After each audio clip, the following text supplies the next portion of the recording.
one mistake people make in CELPIP writing and speaking is vocabulary, because this is where you are using basic words that everybody else is using. You're using words that are being repeated throughout your speaking and writing, and words that just do not impress the examiners. Today we'll look at 10 of these word combinations and phrases, and the 10th one is going to be really interesting. So stick around because we're going to discuss these common mistakes people make. Let's start with the first scenario. Firstly, secondly, thirdly. How many times do I see this? 1 billion times a year. We should replace these words immediately because these are very common, very basic, and used widely. So you want to be advanced. What you can say is to begin with, to start with, instead of firstly. Instead of secondly, say in addition or furthermore. Instead of thirdly, you can say finally or ultimately to give you a final finish. These are very useful when you're doing the 3 points in speaking, parts 1 and 7, or even if you're writing and giving 3 different points in 3 bodies. If each body starts with firstly, secondly, thirdly, you're doing the most basic thing and you're getting no marks for this. The second scenario is when we say to begin with, and I see this mostly in writing. To begin with, point number 1, on the other hand, point number 2. The most common thing that I see. Instead, use phrases such as at the outset if it's talking about the starting of something. At the outset, this is what happened. So you're defining a story, starting a story here. Or from the very beginning, same thing, talking about a story. But if it's not a story, if it's a point you want to mention, let's say body 1, you're starting with a point. You want to say as an initial point, one has to consider, one has to take into consideration, and then you mention your point. Number 3 is where we say however. Now, however, if you use it, you're doing the right thing because you're already upgrading it from the common word but. But now, however, is becoming very common too. So how do we replace it? We can say that said, and that this is a very fancy way to go with the next point you have to say, because you're not necessarily objecting to it. You're not saying on the contrary, but in contrast. You're saying that said, this is what I gotta say. So you're giving another side without really using a contradictory word, which is unique. And again, unique and advanced things always give you more marks. You can also say nevertheless, very advanced, instead of just however, say nevertheless, why wouldn't you? It's gonna give you more marks. On the other hand is a good one, but I want to use this when we're changing body paragraphs or when we're really changing a major point. I wouldn't do this with minor points because it's a long phrase. It highlights a serious change.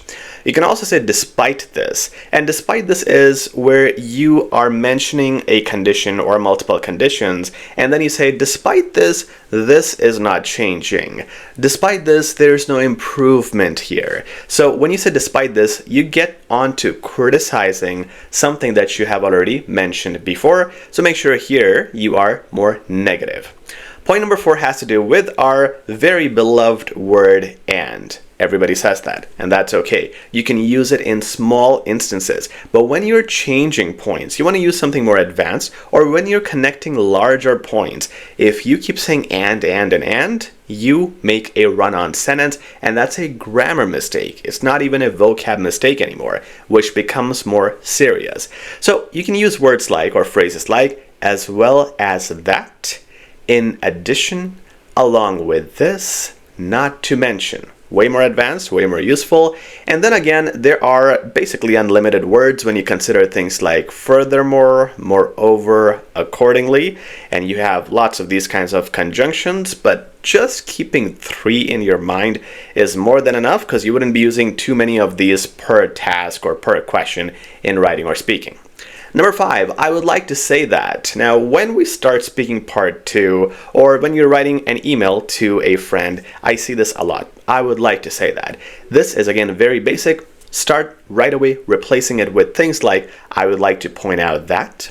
It is worth noting that. I would argue that. Note the tone, because tone has marks. These 2 would be more for formal scenarios, but the first one would be more for informal scenarios in writing and speaking. Number 6 is when you say, that's what I think. Now, where do you say this? You say this when you're stating an opinion in writing or speaking, and also when you're finishing an answer. So I hear this a lot as a concluding sentence, and sometimes you use it in speaking because you're rushing with time. You can't do a proper conclusion.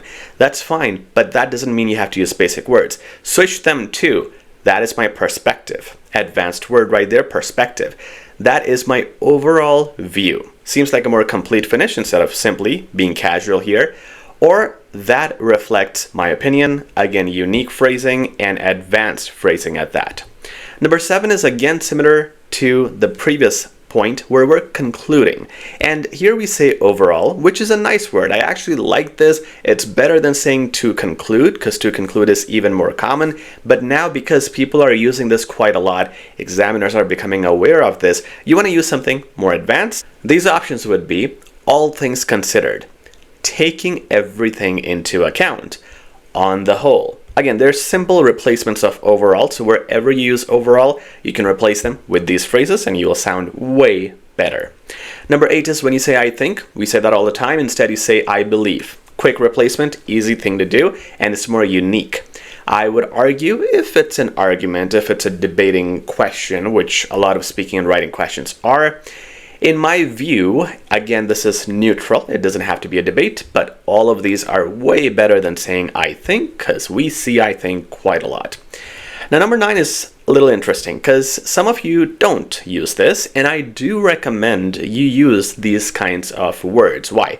Well, this says I also want to add that.